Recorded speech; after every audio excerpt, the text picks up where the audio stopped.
হাঁসটি বাড়িতে এসে পাতা সরিয়ে তার ডিমগুলোতে আবার তা দিতে থাকে। তার ডিমগুলোর মধ্যে যে একটি মুরগির ডিমও আছে তা হাঁসটি অন্ধকার হওয়ার কারণে কিছুই বুঝতে পারে না।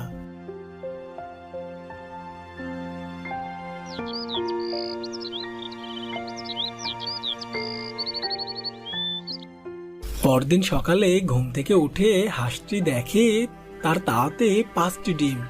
এই দেখে হাঁসটি বলে, কি ব্যাপার, আমার তো 4টি ডিম ছিল, কিন্তু এখানে তো দেখছি 5টা। তাহলে কি আমি আজ রাতেও আরো একটি ডিম পেরেছি? তাই হয়তো হবে, কিন্তু এই ডিমটা তো দেখতে ছোট। তাহলে কি আমি কাল রাতে এই ছোট ডিমটাই পেরেছি? যাই হোক, এখন আমি এই ডিমগুলোতে তা দেই। এই বলে হাঁসটি ডিমগুলোতে তা দিতে থাকে। এভাবেই বেশ কিছুদিন পার হয়ে যায়। আর এদিকে হাঁসের সবগুলো ডিম ফুটে বাচ্চা বের হয়, কিন্তু মুরগির ডিমটা তখনও ফোটে না। একটি ডিম ফুটতে না দেখে হাঁসটি বলে, কি ব্যাপার, সব ডিম ফুটেই তো ছানা হলো, কিন্তু এই ছোট ডিমটি ফুটছে না কেন? বুঝেছি, এই ডিমটি সবার শেষে পারার জন্য হয়তো এখনো ফুটছে না, তাই এই ডিমটিতে মনে হয় আরো তা দিতে হবে। এই বলে হাঁসটি আবারও তা দিতে বসে।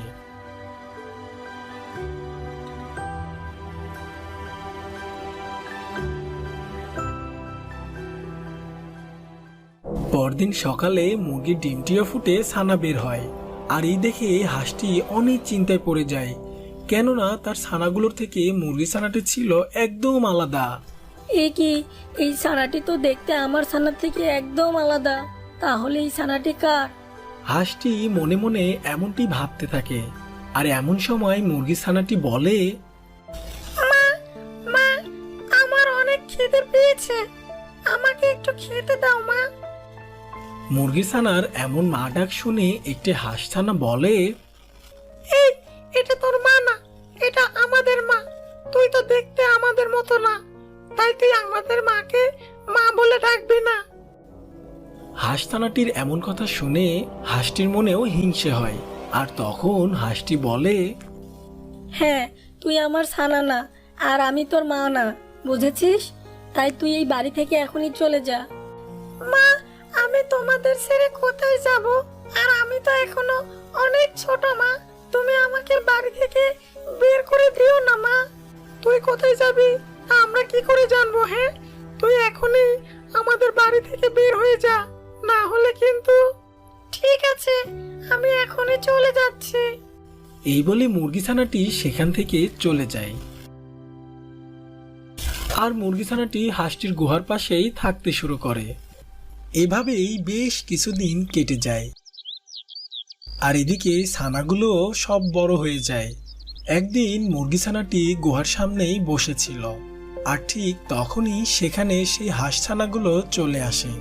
আর এসে মুরগি ছানাকে তার গুহার সামনে দেখে বলে, এই তুই দেখি এখনো এখান থেকে যাস নাই? তোকে বলেছি না ওইটা আমার মা, তোর মা হয় না, তাও কেন এখানে এভাবে পড়ে আছিস? ভাই, আমি তো জন্মের পর থেকেই তাকেই দেখেছি, তাই তোমরা আমাকে তোমাদের বোন মেনে না নিলেও আমি তোমাদেরকে আমার ভাই মনে করে, আর ওইটা আমার মা।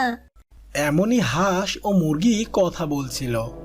আর ঠিক তখনই সেখানে ওই শিয়ালটি চলে আসে। আর এসে বলে, আরে বাহ, একসাথে কতগুলো খাবার! আমার যে জিভেতে জল চলে আসছে, কোনটা ছেড়ে আগে কোনটা খাই আমি কিছুই যে বুঝতে পারছি না।